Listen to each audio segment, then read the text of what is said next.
Hi, everyone. Thanks for joining us for another campus safety video. My name is Zach Wynn. I'm an editor with Campus Safety, and joining me today is Chris Wilderman. Chris is the Director of Safe and Sustainable Environments for Adams 12 five-star schools. That's a district in Colorado. And today, Chris and I will be speaking about handling student protests. Obviously, in light of National Walkout Day last week, I thought it'd be good to get some insights on how that was handled and some lessons learned. So, Chris, thanks for joining me today. Yeah, thanks for having me. I appreciate it. Absolutely. All right. So, I think it'd be helpful if we could start by explaining a little bit about your background. Okay. Um, my background is in law enforcement. I was a police officer with the North Glen Police Department here in Colorado for about 12 years. Transitioned into school safety and security with Adams 12. I was here for 4 years as the security manager. Went to a different school district also in Colorado for 5 years as the security director and came back to Adams 12 last summer. So about 12 years in law enforcement and close to 10 years in school safety and security now. Great. And do you want to give us a little bit of information about Adams 12 five-star schools as well? Yeah, we're just north of Denver. Um, Adams County has 7 school districts. We have 5 what we would consider main larger school districts, and then 2 smaller school districts out on the eastern part of the state. Adams 12, we have about just short of 40,000 students, about 55 schools, and we're in the top 5 for school districts in the state of Colorado. And like I said, we're located maybe about 10 miles north of Denver here in Colorado. All right. So, what was the planning process like for your district as you prepared for last week's walkouts? Yeah, we did a lot of pre-planning. Most of the time in safety, security, emergency planning, a lot of what we do is reactive, and we had a pretty good sense based on what was happening nationally that we had to do some pre-planning, and we were afforded some time. So we took advantage of that time, Zach, and we really put a lot of effort into making sure our pre-plans were looked at the schools. We sent out a pre-plan that was mandatory for all the high school and middle schools to fill out. And we gave it to the elementary schools and asked them to at least review it. But we use ICS and NIMS here in the state of Colorado. So all of our planning was based off of just NIMS and ICS in terms of identifying on-site and off-site incident command posts, identifying 3 levels of incident commander, security officers, different roles. We didn't go through all of the different roles for ICS, but we wanted to make sure that schools had a plan for just the normal walkout as well as emergency preparation in case things went south. So did a lot of pre-planning with the schools. We're very fortunate in our school district. We have amazing relationships with our law enforcement partners. We have school resource officers in all of our high schools and all of our middle schools. And so a great relationship with our 6 police jurisdictions. We met with all the law enforcement partners beforehand just to go over where the incident command posts would be at the various agencies. We had an incident command post stood up at our central administration building. Some of the things that I wasn't anticipating, but really helped us was our learning services. So I think like most school districts, K-12 anyway, we're sort of the operations side of the house as well as the learning services side of the house.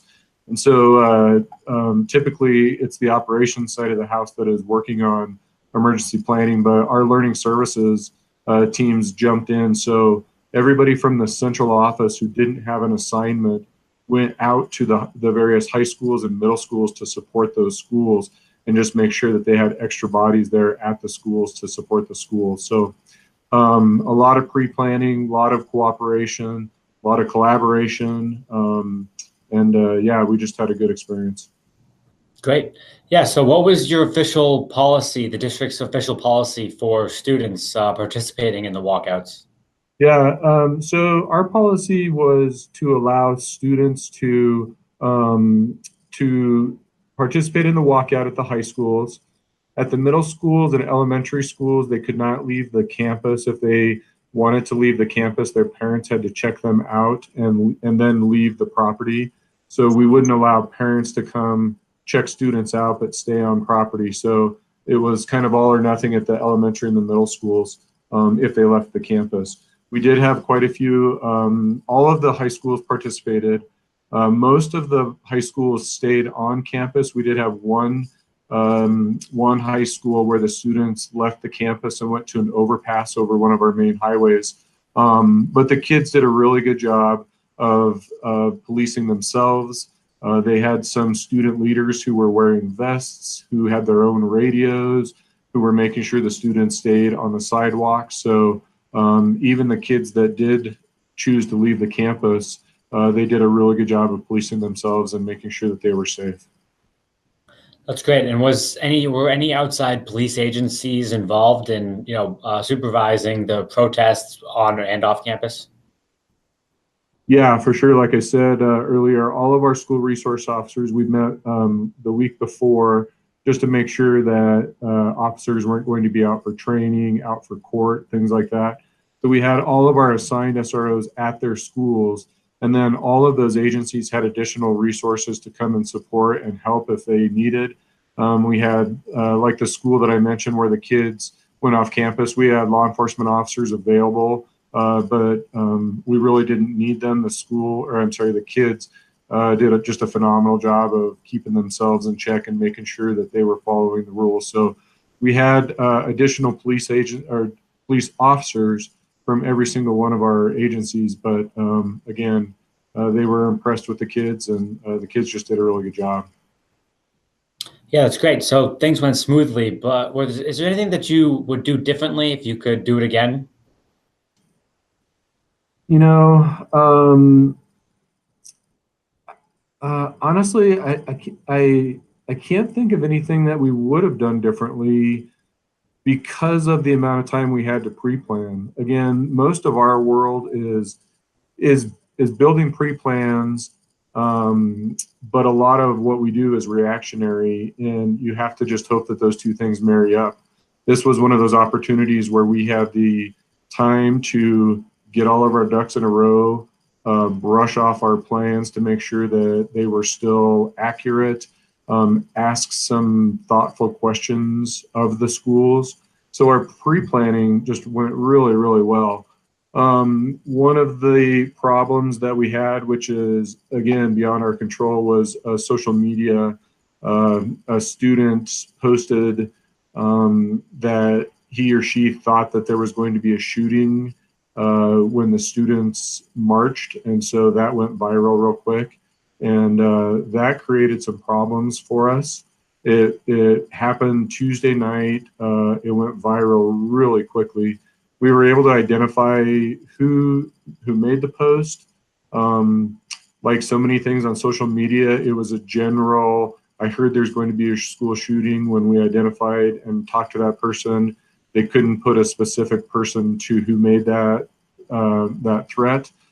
So we didn't have any good information to follow up on for leads, but it spread like wildfire, and it really hurt us. So one of the, as a result of that, we sent a letter out to our families just indicating that we had been receiving some calls from families with concerns. The people that we talked to, we were able to reassure that it was general information, that we had plans in place. But again, that was probably the thing that hampered us the most out of the whole event, and that was a little beyond our control. As you know, with social media, it's just one of those things that you have to deal with and contend with. But we did good messaging. One of the things I forgot to mention earlier is that we did do messaging.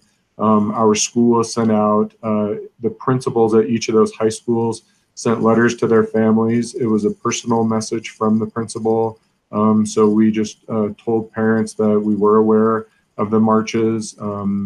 We had met with student leaders. We had plans in place, and I think that parents felt good, other than that Tuesday night when they started kind of hearing and seeing those messages. Yeah, definitely communication is important. All right, so do you have any advice for other school districts who are looking to improve their handling of future student protests? I think it's just like any other emergency that we contend with. You start with a plan and you practice as much as you can.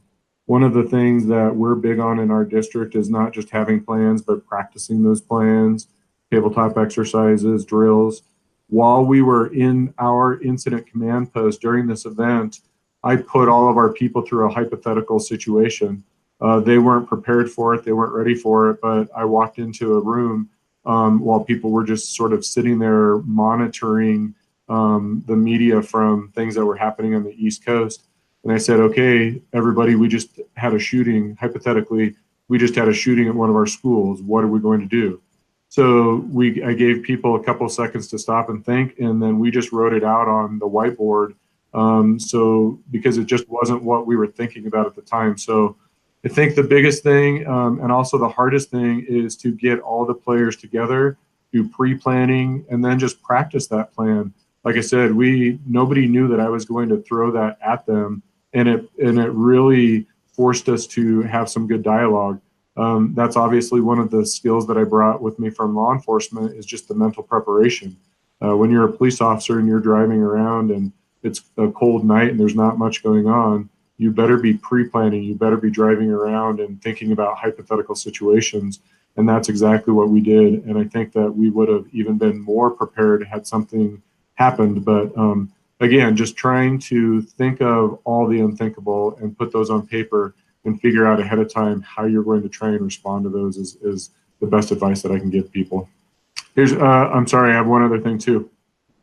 There are amazing people, amazing safety and security people in the world. And, some of those do safety and security for a living, but a lot of us, we do this job because we want to keep kids safe and we want to keep people safe. And I would say, don't reinvent the wheel. Try and tap into somebody, a bigger agency, a bigger school district that has resources that's willing to help you and get you going. We don't charge for, we support our charter schools in the school district, and I'm, quick to try and share our plans because I don't think people should reinvent the wheel as it comes to planning and preparing for school safety. Yeah, that's great. And obviously, we definitely commend the men and women out there that are keeping our schools safe. Chris, like yourself. I also just wanted to mention for our audience that Chris will be speaking at the Campus Safety Conference in Texas this summer. That takes place in June. So you can hear more from Chris there. But for now, that's all the questions that I have. So Chris, I want to thank you again for hopping on with me. Thank you. I appreciate your time, Zach. Awesome. And we hope the audience got something out of this. So thanks for watching.